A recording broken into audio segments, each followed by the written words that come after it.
नमस्कार दोस्तों, स्वागत है आपका हमारे YouTube चैनल पर। खंडवा वाले स्वर सम्राट किशोर कुमार की अनकही बातें विशेष के साथ किशोर कुमार जन्मदिन पर हम आपसे साझा कर रहे हैं विशेष बातें।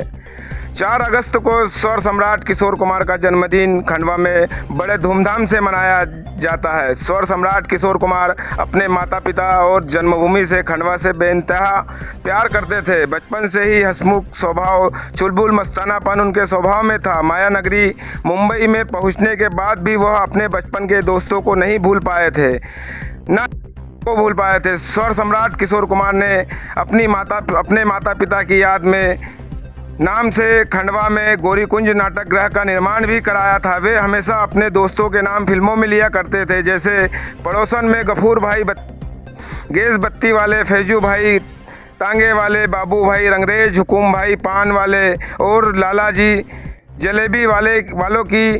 तो जलेबी आज भी खंडवा में फेमस है। किशोर कुमार हमेशा अपने जन्मभूमि से अधिक प्यार करते थे। किशोर कुमार ने एक गाना भी बनाया था जिसके बोल थे, मेरे नाना नानियों, मेरे काका काकियों, तुम सबको किशोर कुमार खंडवा वाले का प्यार भरा नमस्कार।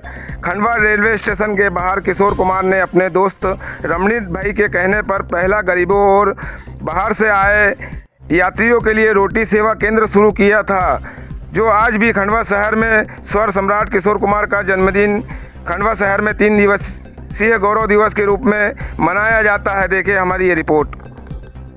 आज हम एक ऐसे फनकार के बारे में बात करेंगे, एक ऐसे कलाकार जो संगीतकार, म्यूजिक डायरेक्टर और गायक भी रहता है। वह कलाकार जो हिंदुस्तान के करोड़ों दिल में राज करता है। वह कलाकार जो हिंदुस्तान की नहीं पूरे देश और विदेश में भी फेमस थे। किशोर कुमार खंडवा वाले के बारे में आज हम संपूर्ण जानकारी इकट्ठी करेंगे और उनसे जानकारी पूरी लेंगे किशोर कुमार के बारे में श्रीश वर्मा जी के साथ में। तो सर, आप बताएंगे कि किशोर कुमार जी के जो दोस्त थे, सबसे पहले ये बताइए कि उनके दोस्तों का क्या था और कैसे उनके दोस्तों के साथ मिलते थे वो। बहुत खुशी की बात है कि खंडवा का नाम किशोरदा के साथ जुड़ा हुआ है, क्योंकि उनका जन्म यहाँ पे खंडवा में हुआ था और यहाँ पे उनकी प्राइमरी एजुकेशन भी हुई थी। और आज खुशी की बात है कि खंडवा उनका 96वां जन्मदिन मना रहा है गौरव दिवस के रूप में। जहाँ तक उनके दोस्तों का सवाल है, उनके 5-6 दोस्त जिनको खंडवा के वासी सबको नाम से परिचित हैं। गफूर भाई टांगे वाले, बाबू भाई रंगरेज, रमणीक भाई, फैजू भाई और गाभरू, ये 5 मित्र उनके अभिन्न मित्र थे, जो अंत तक उनके साथ मित्रता बनी रही। और ये किशोर दा का बड़प्पन है कि वे इतने साधन संपन्न होते हुए भी इन दोस्तों का साथ कभी नहीं छोड़ा। वह बात कौन सी थी कि जो बताया जाता था कि एक बार यहाँ से बाबू रंगरेज और कुछ दोस्त उनके गए थे मिलने के लिए, तो उन्होंने उनके सामने नोटों से भरा हुआ ब्रीफकेस रख दिया था। ये बात खंडवा में प्रचलित है और काफ़ी विश्वस्त सूत्रों के हिसाब से बाबू रंगरेज जी एक बार बॉम्बे किशोरदा ने उनको बुलाया था घूमने के लिए। और क्योंकि सभी जानते हैं बाबू रंगरेज की माली हालत, आर्थिक स्थिति ठीक नहीं थी। सड़क के किनारे कपड़ों के कपड़े रंगते थे और उनकी आर्थिक स्थिति ठीक नहीं थी। तो किशोरदा ने अपने घर में उनके सामने नोटों से भरा बैग रख दिया था और उनको बोला था, बाबू भाई आपको जितनी आवश्यकता है आप इसमें से जितना चाहें उतना धन अपने घर ले जा सकते हैं।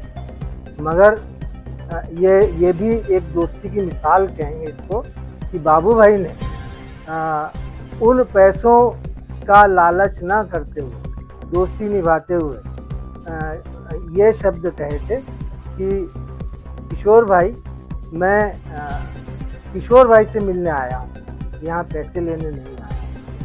तो इसलिए बाबू भाई ने दोस्ती का हवाला देते हुए उन पैसों का कोई उपयोग नहीं किया और वो बाइज्जत वापिस किशोर दा को उन्होंने ये बात भी बड़ी समर्पित कर फेमस है खंडवा शहर में कि जो खंडवा शहर में पहली रोटी सेवा केंद्र शुरू किया था वो किशोर कुमार के द्वारा किया गया था। वो कौन से दोस्त थे जिन्होंने उनको ऐसा प्रेरित किया और उनके अनुदान से फिर ये आगे कार्रवाई ये बात भी और सही रोटी है। केंद्र चालू किया था। ये बात भी सही है।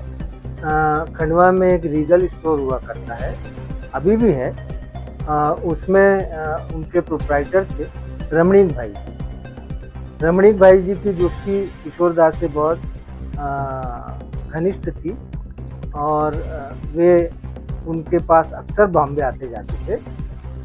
तो रमणीक भाई के प्रयासों से और उनके द्वारा दिए गए प्रोत्साहन से किशोर दा ने खंडवा में कुछ करने की सोची और गांधी भवन के सामने रेलवे स्टेशन परिसर में सड़क के किनारे एक रोटी सेवा केंद्र का शुभारंभ किया गया, जिसमें वो लायंस क्लब की तरफ से संचालित होता था, मगर उसमें फंडिंग किशोर दा की तरफ से की जाती थी और उसमें निःशुल्क तो नहीं, मात्र 25 पैसे शुल्क लेके एक रोटी का वितरण किया जाता था। तो ये किशोर दा की तरफ से एक खंडवा के निर्धन गरीबों को एक सौगात थी और उनके प्रयासों से ये रोटी सेवा केंद्र प्रारंभ हुआ और आज लायंस क्लब की तरफ से वो रोटी सेवा केंद्र फल फूल रहा है और खूब जोर शोर से उसको संचालित किया जा रहा है। ऐसा भी बताया जाता है कि सन 1986 के आसपास में किशोर कुमार ने तापड़िया गार्डन में एक शो किया था, जिसमें उनने उनके 5-6 दोस्तों को स्टेज पे बुलाया था। और उस समय ऐसी कौन सी बात थी जो लीना चंदवरकर जो उनकी वाइफ थी, उन्होंने खंडवा कलेक्टर से कहा था कि आप इनको रोकिए, क्या बात थी वो? 1986 नहीं, शायद 1982-83 की बात है ये।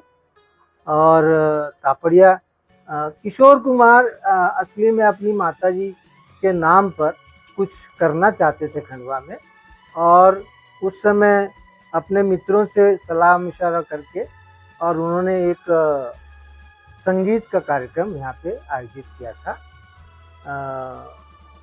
निःशुल्क था, किशोर कुमार द्वारा पूरी व्यवस्था किशोर कुमार जी के द्वारा की गई थी और उस समय उसके पहले ही किशोर कुमार जी गंभीर रूप से बीमार हुए थे। उन्हें हार्ट की प्रॉब्लम हुई थी और वो बाईपास करा के आए थे और जब